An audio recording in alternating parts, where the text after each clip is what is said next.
Hello everyone, দিনটা ছিল কিন্তু বৌদ্ধ পূর্ণিমা। সকাল সকাল স্নান সেরে আমি কিন্তু রেডি হয়ে নিয়েছিলাম পুজোর জন্য। আর এদিকে কিন্তু গোপুকেও রেডি করে নিয়েছিলাম। পুজোর জোগাড়যন্ত্র হয়ে গেছে। পুজো সেরে গোপুকে খাইয়ে নিয়ে মা, আমি আর গোপু বেরিয়ে পড়লাম দিদি বাড়িতে। আজ কিন্তু গোপু যাবে দিদি বাড়িতে। দেখতে দেখতে কিন্তু আমরা চলে আসলাম দিদি বাড়িতে। আর দিদি কিন্তু এদিকে গোপুকে বসানোর জন্য আসন রেডি করে দিল। এই যে গোপু বসে পড়েছে। আর এই যে গোপুকে আমি বসিয়ে দিলাম আর দিদি জল মিষ্টি দিয়ে দিল। তারপরে কিন্তু দেখো আরও যে ঠাকুররা ছিলেন আমি সবাইকে দেখিয়ে দিলাম তোমাদের সকলকে। আর দিদির বাড়িতে কিন্তু মা সন্তোষী মায়ের পুজো হয়। আজ ছিল দিদির বাড়িতে সত্যনারায়ণ পুজো, সেই জন্যই কিন্তু আমরা গেছিলাম। আর গোপু স্পেশালি ওই জন্যই গেছিলো। এদিকে দিদি যোগাযন্ত্রী সব হয়ে গেছে। আর এদিকে পুরোহিত মশাই কিন্তু চলে আসলেন।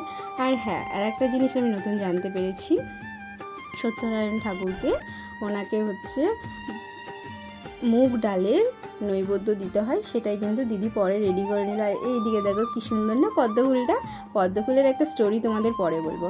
এদিকে কিন্তু নারায়ণ শিলাকে স্নান করানো হচ্ছিল। এদিকে ঘি মধু দিয়ে পুরোহিত মশাই কিন্তু স্নান করে নিলেন। খুব ভালো লাগছিলো দেখতে। এই প্রথমবার জানো তো আমি কোনো সত্যনারায়ণ পুজো এত কাছ থেকে দেখেছি, তাই ভাবলাম চলো তোমাদের সাথে শেয়ার করি আমার ফিলিংসটা।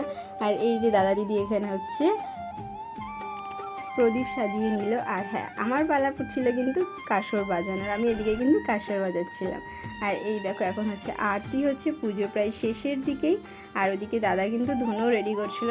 আর হ্যাঁ, ধুনোর মানে কি আর বলবো, ধুনোর গন্ধ আমার খুব ভালো লাগে। আমি সব ভিডিওতেই বলি তোমাদেরকে। আর এখানে কিন্তু আমরা হচ্ছে ব্রত কথা শুনবো বলে শ্রী সত্যনারায়ণ ঠাকুরের যে ব্রত কথা হয় তার জন্য কিন্তু আমরা হাতে দুব্বো নিয়ে নিয়েছিলাম। আর উনি হচ্ছে ব্রত পড়ছিলেন আর আমরা শুনছিলাম। আমরা তখন কোনো কথা বলিনি, আগে থেকেই বলা ছিল চুপ থাকতে হবে। বললাম না তোমাদের, খুব কাছ থেকেই প্রথমবার আমি দেখছি। এদিকে কিন্তু আমাদের অঞ্জলি দেওয়া হয়ে গেল।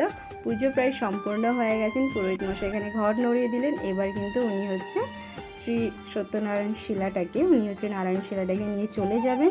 এই যে উনি চলে যাচ্ছেন, পুজো প্রায় সম্পূর্ণ। আর হ্যাঁ, আমার কপালটা খালি ছিল বলে উনি কিন্তু এখানে আমাকে চন্দনের ফোঁটা দিয়েছে, বলছে মা কপাল খালি রাখতে নেই।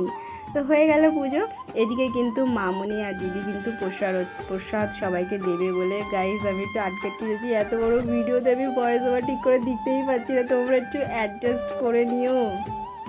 এদিকে কিন্তু তারপরে প্রসাদ বিতরণ হয়ে গেছে। এখন কিন্তু আমরা হচ্ছে এখানে খেতে বসে পড়েছি। কী সুন্দর সুন্দর খাবার ছিল, লাউ ডাল ছিল, পনির ছিল, একটা সবজি ছিল সুন্দর। আমার কিন্তু নিরামিষ খেতে খুব ভালো লাগে। তো তোমাদের ভিডিওটা কেমন লাগলো আর একটু সরি। হ্যাঁ চলো টাটা, এরকমভাবে ভয়েস দেওয়ার